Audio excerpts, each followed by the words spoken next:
brought in like 20 freshmen or something? Yeah, we had to. We had to revamp. We had to get some things going. Look, hey. Crazy to have first-year players. Is it like year one all over again in some respects? Actually, yes and no. These kids are they're very bright, high basketball IQ, very energetic kids, fun-loving. They love the game. They've really bonded with each other, and they've bonded with the returners. So it's been easy in that aspect, you know.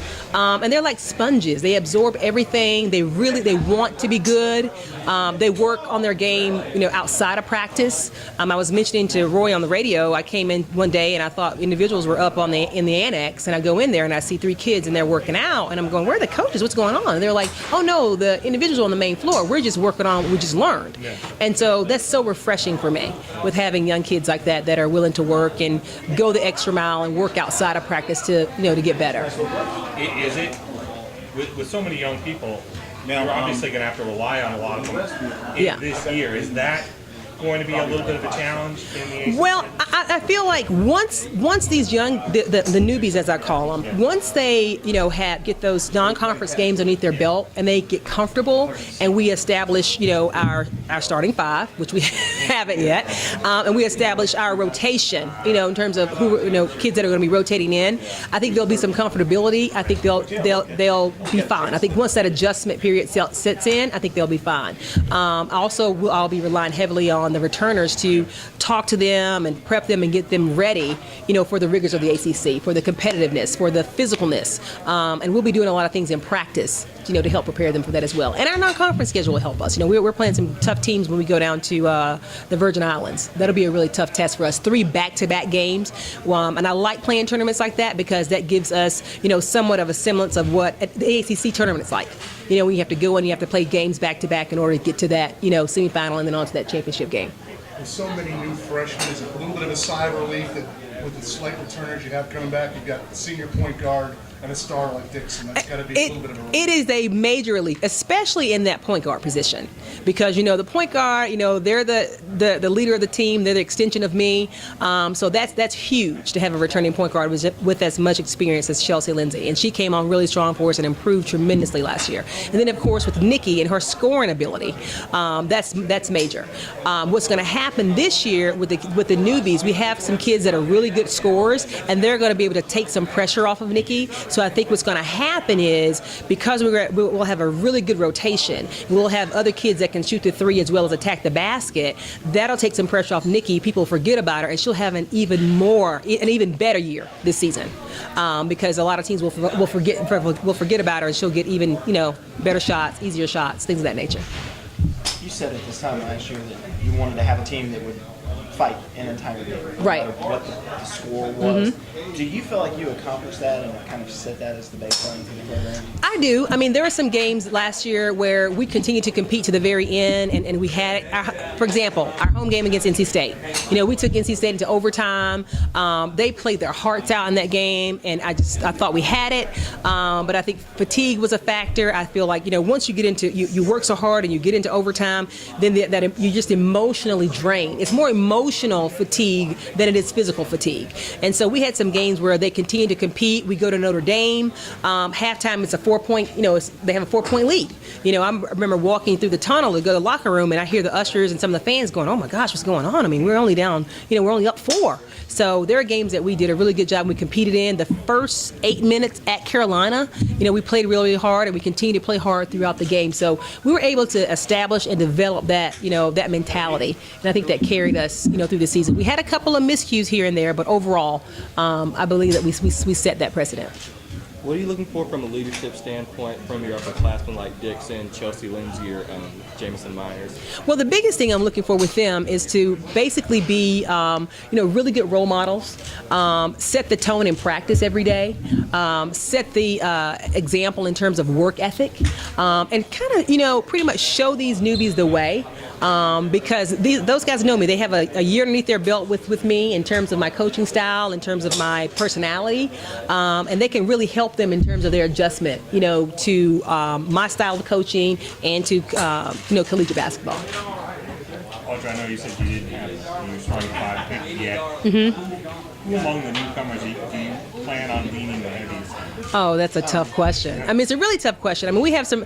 I mean, we have some kids that can do a lot of things. I'll start with Shelby Davenport. You know, Shelby's a good-sized kid. I mean, she reminds me of a Trish Liston. I mean, she's 6 foot. She has a nice basketball body. She can shoot the three. She can get to the basket. She's you look at her and you think, oh, I can get by her, but she works really, really hard on defense. She's one of those kids that's going to be that player that's diving on loose balls, things of that nature. Then, of course, there's Anisha Provo, our Canadian sensation, as I call her. She's a long, lean, athletic kid that'll be able to play a little 3 and 4 for us, as well as Davenport. So we have some big guards that can play, we'll be able to play 3 and 4 for us. Then there's, Franny, as we also like to call her Merlot, Francesca, who's from Italy, who's been a pleasant surprise to us, in terms of every day she shows us something different. So we've got, all these kids are coming in, they're bringing us, energy. Like Lexi is doing a really, really good job of pushing Chelsea in practice every day at that point guard position, and Chelsea needs that. She needs someone to push her. So practices have been very, very competitive. So they've all been bright spots. They've all been bright spots and brought different things to the table. Michaela Johnson, Michaela Johnson is still growing. I mean, she's 6'4" and she's still growing. And so sometimes she looks like a baby giraffe out there trying to get her arms and legs moving and working. But she's great. She's going to be our back line defensively and be able to block some shots and control the boards for us. When Na's not in there, or hopefully I'll be able to play, Michaela and Na together. So we have a lot of different pieces that we can put together, and we have the opportunity to be a pretty good team this year, I think. Just sticking with that point guard position, tell us a little bit about Tiffany Lewis, the JUCO transfer. Tiffany will play some point, but she's primarily a 2. I mean, she'll be able to back up some at the point if we need her to. But she's primarily a 2 because she can really shoot the 3.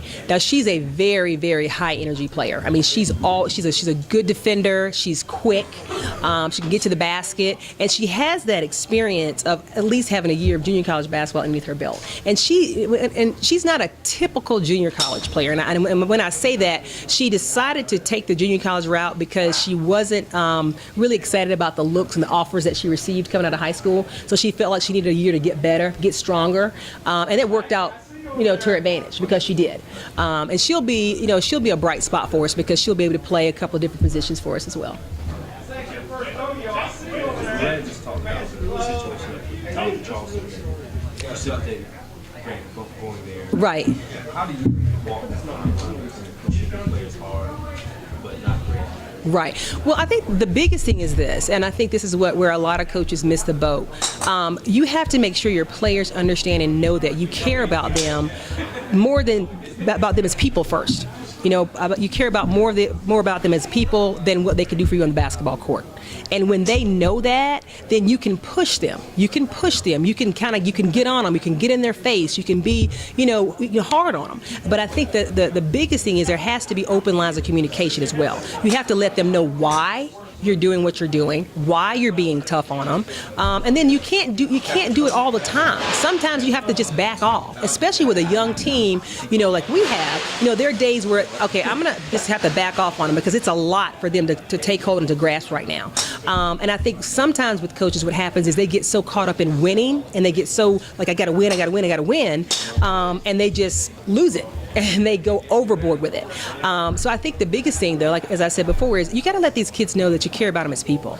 And when they know that you care about them and that you have their best interest at heart, it doesn't matter if you're yelling at them in practice, obviously within reason, and you're not, demeaning or degrading. That is unacceptable.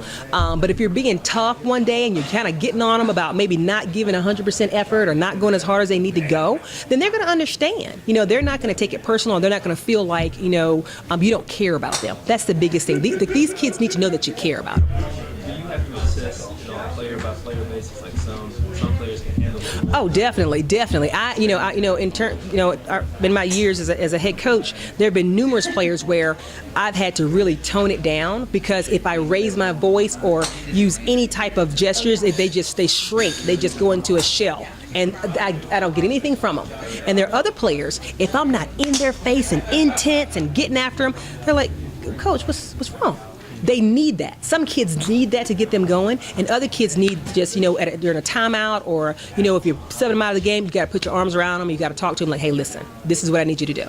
I need you to, get in a better defensive stance. Or on the net, when you go back in, this is what I need you to focus on. They need that. And then I also explain to the team with that, that's not preferential treatment. It's just everyone requires, a different style of motivation.